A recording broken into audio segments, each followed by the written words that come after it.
Yo, what's good, guys? It's Turtle from Hardcore Cards on Instagram with a virtual world takeover on Kybelord's YouTube channel.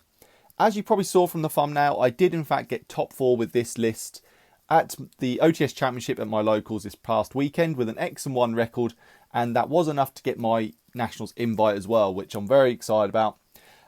This list itself is very much a pure build. I know there's lots of different virtual world sort of variants out there at the minute, like the Brave tokens, the Punk engine, that kind of thing, but this is very much a pure build. I still prefer this build to any of the others personally. I know it is sort of personal preference and all that, but this list certainly performs for me, and yeah, I absolutely love it. So without further ado, we will get cracking with the deck profile. Stardust, Black Rose, no hope, life low. Alright, I'm set, I got my deck. I'm about to head to my homie crib next. I got a brand new combo with some tricks. I'm about to burn them for 8,000 quick. Got it on standby so you can't draw. Main face ain't shit, go to your school phase, that mean you lost. That's how it be. So starting us off with the main deck, we of course have the virtual world monsters themselves. Honestly, nothing too spicy in this. It's pretty generic to how every virtual world player should have their ratios. So we've got the free Lulu, the free Lao Lao, the free Gigi, the free Lily, and then the 2 Nian. Honestly, anyone who plays virtual world just knows this is the correct ratio. I have seen a few builds which are sort of toyed with having just the 1 Nian. I personally like to have 2, but there is certainly that option to play around with. The only virtual world we don't play is, I think it's called Tao Tao. Personally, I've just never found it useful. So yeah, we just stick with the basics, and yeah, this is basically it.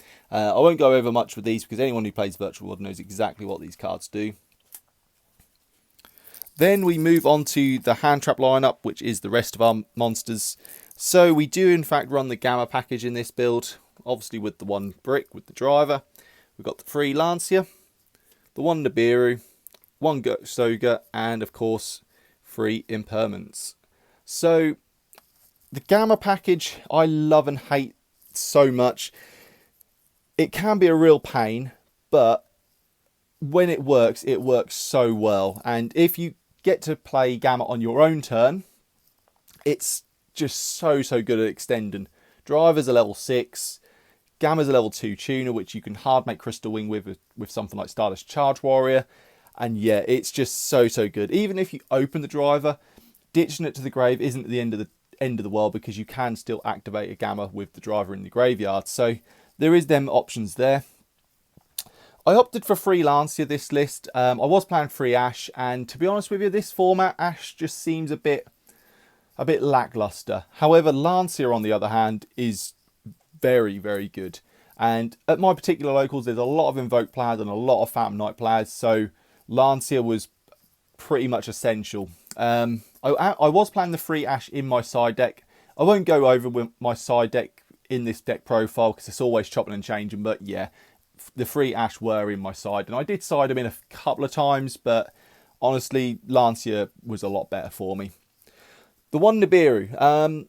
We do run Small World in this list, and Nibiru is a nice Small World bridge which helps with Kirin, because Kirin can be a bit of a pain in the arse, or Lily, shall I say.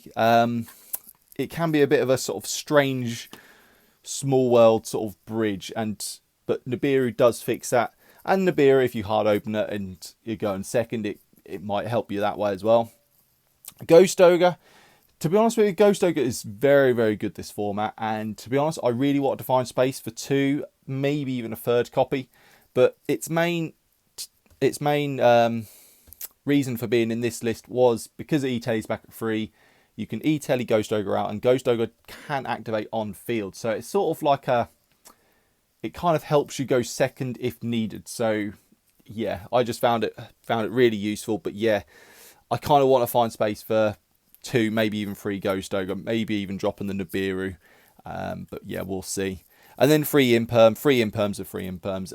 They're really good in Virtual World because you can set them and trigger the Zolkin, for example, to get your Crystal Wing out that way. Yeah, not much else to say about that.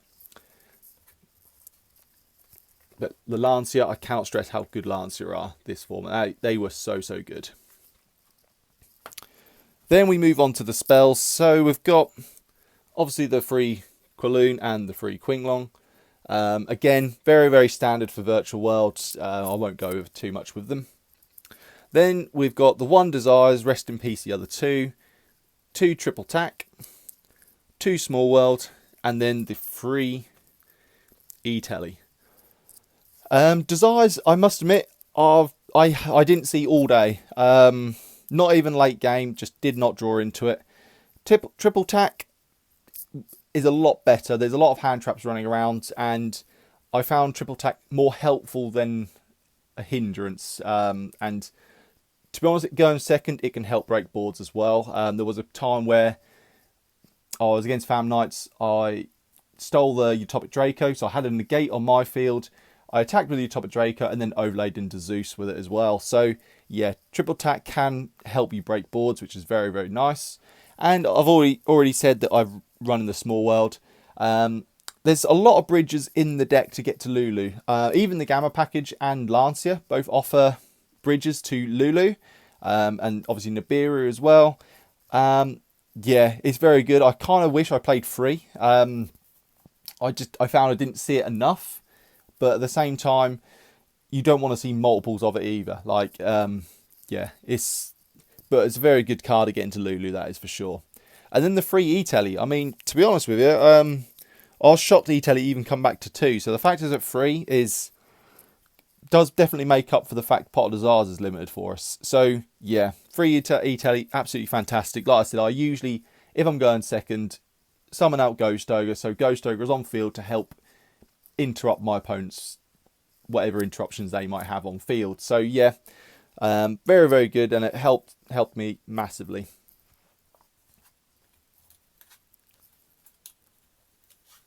Alright, so that's that.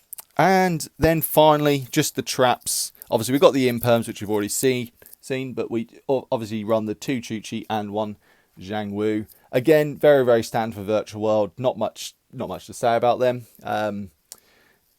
Does suck if you open like multiples of them and no way to get them into grave and stuff like that, because Virtual World, they can have a few really weird hands, and you have to really play around with your hand to try and fix it. But it is what it is. You have to run 2 and 1. Yeah, just how Virtual World go. But that is the main deck. 43 cards. For some reason, 43 just seems to be the number which works for me nicely. So I've been sticking to it, and it's still been performing for me. So now we will get on to the extra deck.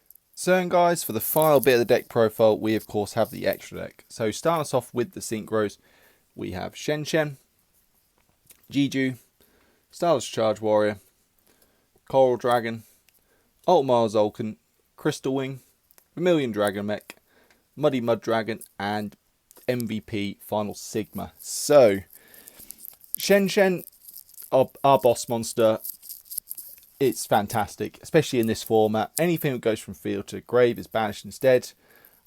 Shen Shen floats as well. I mean, yeah, everything you want from a boss monster, and Shen Shen's just perfect. Jiju, very underrated actually. Like, Jiju's very, very good. It comes up an awful lot, and because it sends as well, it's a very nice interaction to have. It's also another level 6 which isn't a tuner, so like I said, with Gamma you can hard make Crystal Wing, and you can use Jiju, and you can bring back the Jiju with something like Zhang Wu, for example. So yeah, very, very good. Stardust Charge and Coral Dragon obviously help drawing cards, which is very, very important, especially now Desires is limited. But not only that, their other effects do come up as well. Coral Dragon is just a nice pop on field, which is always nice. And then Stardust Charge can actually attack every single one of your opponent's special summon monsters once each, which honestly, paired with something like Dark Ruler and Utopia Beyond, for example, Utopia Beyond will put everything to 0, and then you can just attack into every single one of them with Stardust Charge. Is very helpful. Okay, you're not going to deal any damage because of Dark Ruler, but honestly, it's just enough to clear the field and perhaps take control of that game. Is very, very good. Then, of course, we've got the Zolkin with the Crystal Wing. Like I said, you can hard make Crystal Wing, but failing that, you just go into Zolkin and make Crystal Wing that way. Vermilion Dragon Mech, just another level 9 synchro with a nice pop on field. Muddy Mud, we do run Dragoon. Obviously, a lot of builds are torn between Dragoon or Kaliga. I opted for Dragoon, which I'll get into my reasons why instead of Kaliga. But Muddy Mud paired with Olma Zolkin can either make Dragoon or your Kaliga, for example. And then MVP Final Sigma. Honestly, if you're running Virtual World and you don't run Final Sigma, you need to try it out. It's so good. You summon it on field and your opponent, there's so many times where your opponent just does not know how to deal with it, can't deal with it. Yeah, it's unbelievably good. Admittedly, you got to be a bit careful this format because Phantom Knights are a large representation and a lot of them builds do run Utopic Draco Future. Utopic Draco Future is a 3k body which can't be destroyed by battle, and Sigma you can destroy it by battle. That is the one way you can get rid of it. So Utopic Draco Future crashing into Sigma and they get to keep their Draco is a bit punishing, but honestly, other than that, Sigma is so good. Double damage as well, and yeah, absolutely fantastic. Or double damage against the monsters, I should say. Right, moving us on to the XCs. We have Fan, M7, Utopia Beyond, Gossip Shadow, and Zeus. So Fan is just unbelievably good this format. As we know, DPE is absolutely everywhere, and Fan is just so good at dealing with DPE. In fact, this weekend I probably went into Fan more times than I ever have any time before, and every time I summoned it, it just dealt with DPE very nicely. It's so good. M7's effect is just priceless, really. Adding back a virtual monster, adding back a hand trap from your grave. I mean, yeah, absolutely crazy, really. That's, yeah, very good. And then Utopia Beyond, I did just briefly mention that putting all your opponent's monsters to 0 does come up. And not only that, it does pair nicely with my tech choice, which was number 75 Bamboozling Gossip Shadow. So I was playing Beatrice with one token collector on the side, but in reality, it never come up enough, and Beatrice ended up being sort of dead space in my extra deck. I still do run the token collector on my side, however, I do now run 3 of them because I'd rather open one of them, especially if I was going second against Sword Soul or Adventure Token, something like that. So I took Beatrice out, and it was between Gossip Shadow or Totem Bird, but in testing, I went for Gossip Shadow in the end because it was very good at like simplified game states, and if you're perhaps trying to push the game but you're a bit wary, they might have an Abira in hand or something like that, Gossip Shadow is just there for a little bit extra security. And not only that, it's other effects where it can attach itself with its materials to another number monster on field. Pairs nicely with Utopia Beyond, so you can then attack with Utopia Beyond, and then you can make a big 6 material Zeus, which if you also have MVP Sigma on field, Sigma can't be sent with Zeus, so you can Zeus freely and keep your Sigma on field as well. So yeah, very good, and I went into Gossip Shadow a lot more than I thought I would actually, so yeah, it definitely did its job. Then for the final bit of the deck profile, I have mentioned it, but it is of course Dark Dragoon. So I was definitely on the fence about Dragoon or Kaliga, and I personally went for Dragoon because I was perhaps anticipating more back row decks than what there actually was. Looking back at the weekend, Kaliga probably would have been better, but Dragoon is still a pain to deal with for your opponent. So, and I did have a real funny matchup in round 2, I think it was, where I was against Crawlers of all things, and they ran a lot of floodgates, a lot of back row, and to be honest with you, I put Dragoon out on field with Final Sigma, and they just had nothing to deal with them. They really struggled against them. So yeah, Dragoon did do its job in that sense. It did its job against a back row deck as such. So yeah, maybe I'll perhaps change it and put Kaliga back in, because Kaliga definitely would have helped out in the Fan Night matchups, the Invoke matchups, the Drytron matchups, that kind of thing. But yeah, I opted for Dragoon, and I definitely didn't regret it, but looking back, Kaliga probably would have been the better choice.